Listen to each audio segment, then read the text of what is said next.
Ngayon, sa social media, ang burado ng komento ni Priscilla Meireles patungkol sa nakasama umano ng kanyang asawang si John Estrada sa bakasyon nito sa Boracay.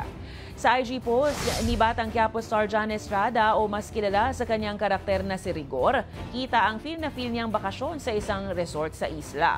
Pabirong nagkomento naman ng isang netizen kung si Lena ba o si Marites ang kasama ng aktor sa kanyang bakasyon. Pero humirit si Priscilla at nag-reply, sabay sabing isang pangalan ang umano'y kasama ni John Estrada. Dagdag pa nito, looking very divorced Mr. Estrada naman daw ang lalaki.